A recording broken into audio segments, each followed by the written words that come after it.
I'm burning up. Oh my god, it's so hot in here. I'm doing it!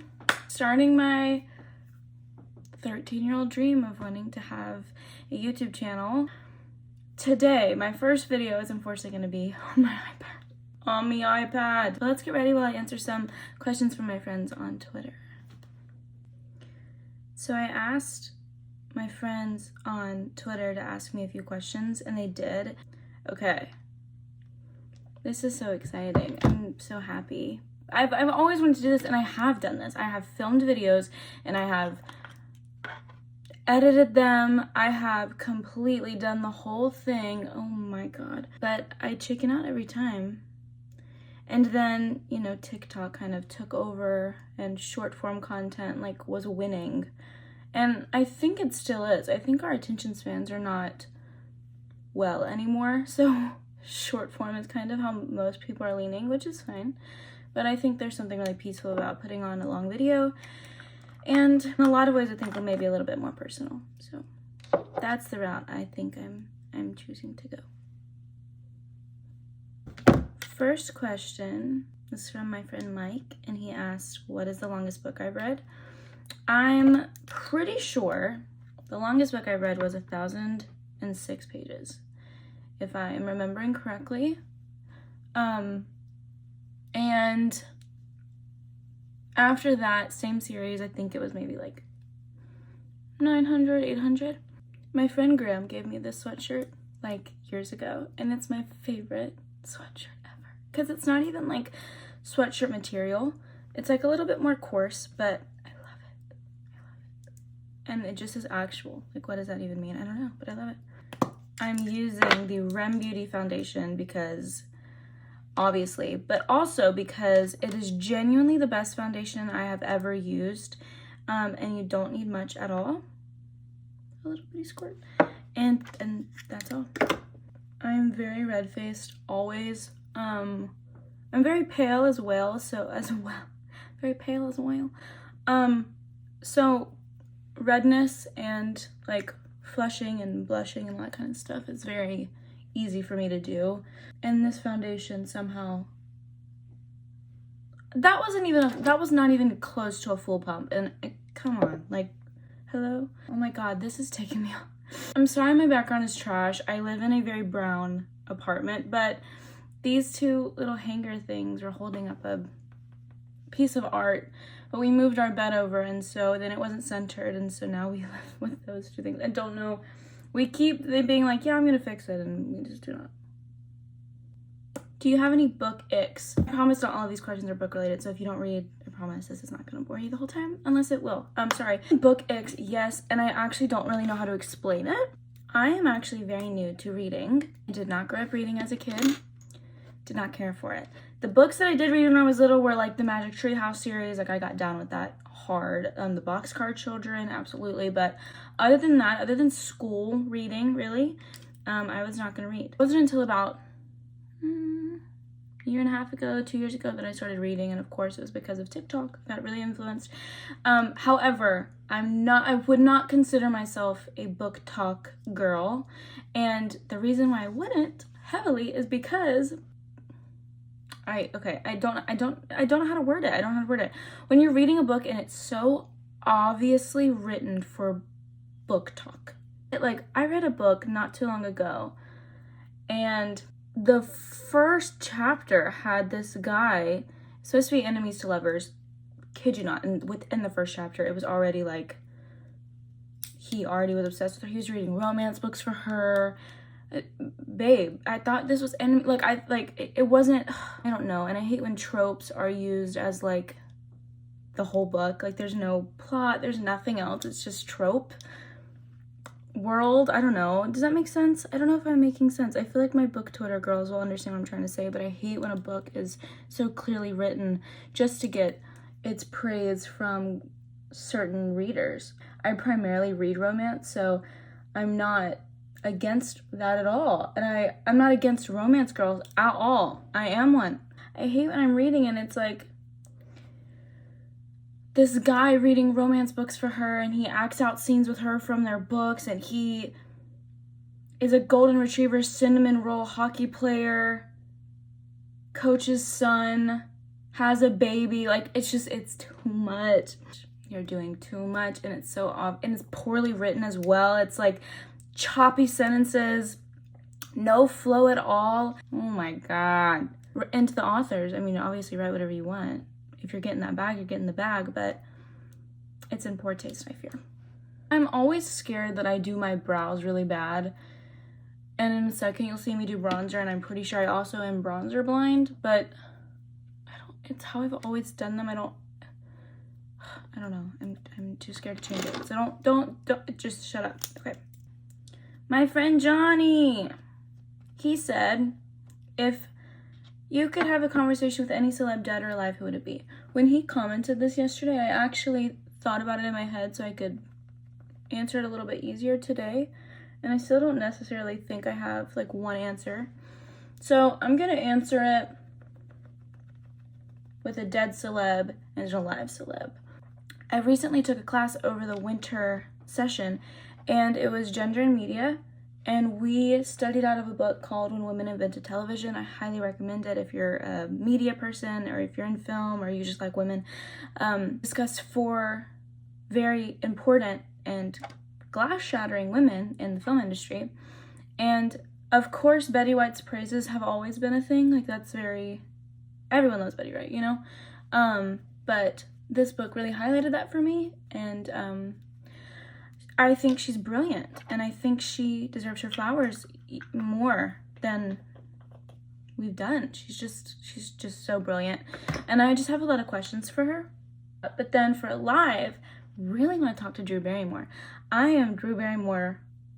I love Drew Barrymore. As an actor myself, I think, you know, talking to someone who's kind of done it all is vital, and I'd love her as a person. She seems really dope and excited all the time and happy and emotional, and I appreciate that. I really like her. This is so embarrassing. It's so embarrassing to film on your iPad when you have a brand new freaking camera sitting right here ready to be, it's not brand new, but you know what I mean? Whatever. My Ange! What is one thing you would like to achieve in the next year? Oh my. I really love to apply to some modeling agencies. I used to model locally and loved it, and I've modeled here and there a little bit, and I recently had a modeling gig, and I was like, you know what, no, I really enjoy this, and I think I want to do it more. So applying to some modeling agencies is something I want to do, and hopefully getting signed with one. I think that would be really, really fun. I think that's what I'm hoping to achieve this year, is to get signed with a modeling agency. A Madison Beer palette that I've had for so many years, it's so dirty. And also, like, this is so real. Someone tweeted the other day, like, you're not a real Madison Beer fan if you don't have the Madison Beer Morphe palette and the black is missing. So true. Like, the first day I got it, just fell out. Time for eyeshadow. And next question. My friend Val asks, what is a ship I despise the most? Belly and Jeremiah. I could rant about this for 45 minutes. I think they're a horrible couple. They don't make sense. They don't look good together. It's not supposed to happen. Come on now. And I haven't even read the books. So, okay, maybe I'm not qualified really to speak on it heavily, but the TV show it's in my veins. I'm telling you right now, Belly and Jeremiah, flop city. Or Conrad over here. Listen, I usually don't like the, oh, poor me, I'm such a boy and I have daddy issues and whatever. That doesn't work on me like ever. Conrad's different. Next. And again, what is your dream role? Dream role? Dream guest on my podcast. I'm gonna give you a few for your future me to look back on and see if I've made it. Dream role. I would love to star in a rom-com, period, point blank. Would just love that. I think that would just fulfill needs in me that I would be good for the rest of my life. Would love to star as a super, like, badass, almost like Katniss Everdeen vibes, or like superhero vibes. Like, I really want that. Like, I want to play like a fierce, strong role that little girls all around the world could be like, oh my gosh, she's so cool. Did you see that? She appeared out of nowhere. She has superpowers or whatever. Like that, like I would love that.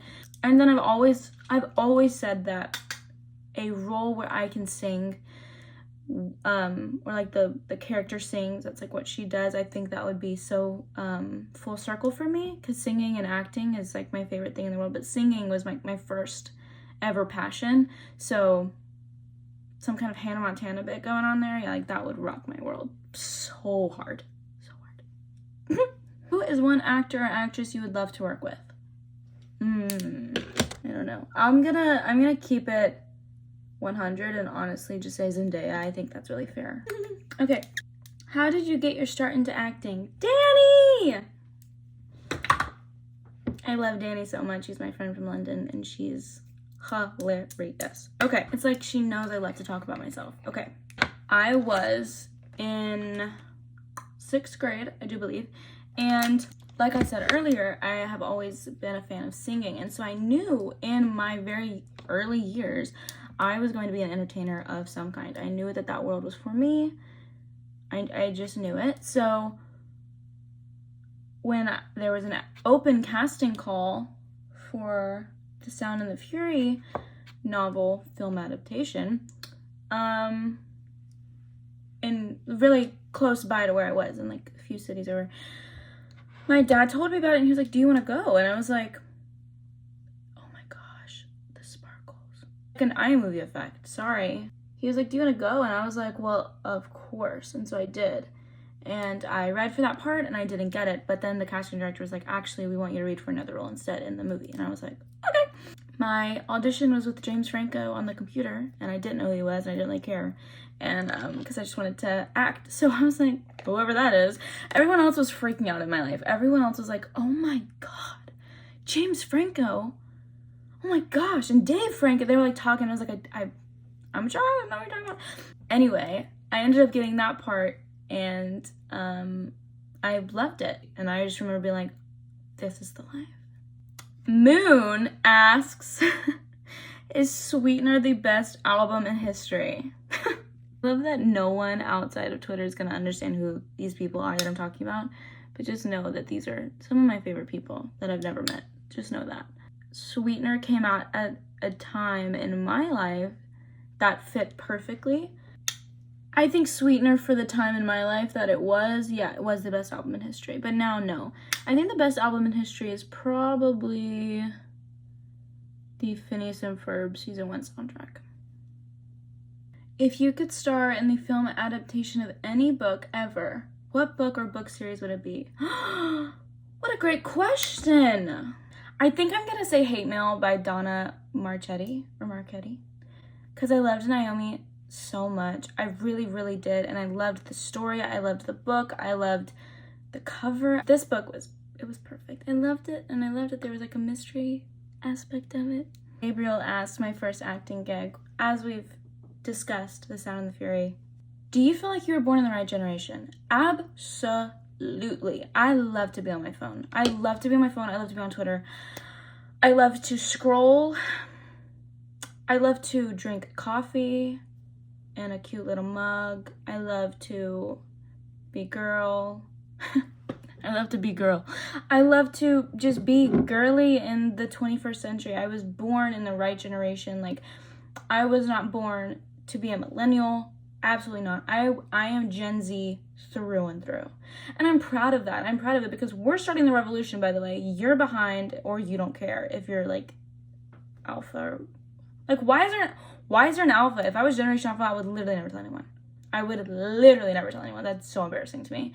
Gen Z is perfect and it should have ended there. I said what I said. This is a 35-minute video so far. Oh my God. Danielle asks, what is the most underrated song from your favorite artist? Don't get me started. By fans, it's not underrated, I don't think. By the world, absolutely. I think Honeymoon Avenue is one of the best songs ever written, and I think it's very timeless. Like, Thinking About You, come on, y'all. Get on it. Get on the Thinking About You train or the Touch It train. Dangerous Woman album, as a whole, the Dangerous Woman album is truly pop perfection. Also, let me also say Off the Table. All of them by Ariana. I didn't even say Ariana Grande. Ariana Grande, all of them are underrated. Oh, frick. Dang, that sucks. Crap, yeah, that was pretty quick. Phoebe asks, what's one thing no one here knows about you? Oh, I spill my life on this app. I don't know what y'all don't know about me. Hold on, I didn't put mascara on my lower lashes. Oh my god, August 28th, and I'll be turning 23, which means I am a Virgo. Married, I have been for 2 years. We have 2 cats and a dog. We are both full-time students, and I'm currently getting my bachelor's in communication and media studies, but I have my associates in music industry.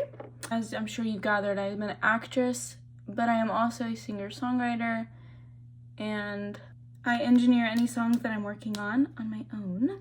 I don't know, I think those are probably the basics about me. What book made you get into reading, and do you still own them? Okay, I think I have the classic book talk girly at first book. Well, on my honeymoon, we were going on a cruise and I wanted to have a book to read. I was like, let me get into my book game. Everyone is talking about this book. I'm gonna freaking read it. This was 2 years ago. I'm gonna freaking read it on the honeymoon. And it Ends With Us by Colleen Hoover, obviously. Then we got back from the honeymoon and I did not read it again.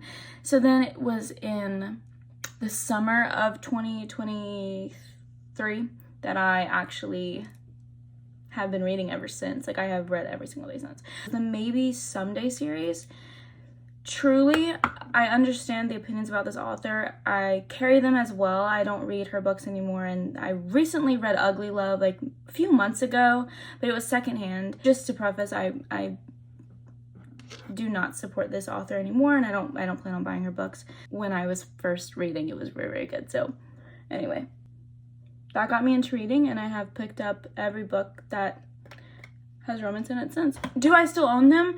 No, I rehomed them. Yeah. Favorite dish to make? Oh, this is awkward. I don't cook. But actually, I'm changing my ways a little bit. Recently have made 2 dishes in my Drew Barrymore slow cooker. I'm proud of myself for making 2 dishes. It's a really big deal for me. So, clap. Okay, thanks. This is the last question. Elise asks, what's your fave movie you've been in? I really can't pick. Love Game Match. That was my biggest role that I'd done at the time. And I was so nervous, and it had been a very long time since I had landed a role like that. When I was rapping, everyone was rapping later that day too. So it was very bittersweet, but I remember leaving set, and I have a video of it. I was leaving set sobbing. I was crying. It was so sweet, and it confirmed that was what I wanted to be doing for the rest of my life. After I booked Off Ramp, and same thing, I saw. And I was on set for both of those movies for 5 days, and I did not want to go home. They're all very special to me. And of course my first one, if James Franco didn't give me a shot, I don't know if we'd be here, but I'm kidding. This is the final makeup look. Granted, for 46 minutes and 11 seconds, and I'm probably not done. I'm going to buy a microphone for my camera so that hopefully we don't have to do this again. We might have to meet like this, but this channel is probably just going to be a bunch of different things. I don't know if I'm going to have a consistent schedule. I might not see you until 2 years from now. That's hopefully not the case. I'm really hoping to get a Grammy predictions video up, and the Grammys are Sunday and it's Friday. I really want to do that though. I've never done that. That sounds so fun. I'm a music girl, we know this. So anyway, love you so much. Thank you for watching, and subscribe.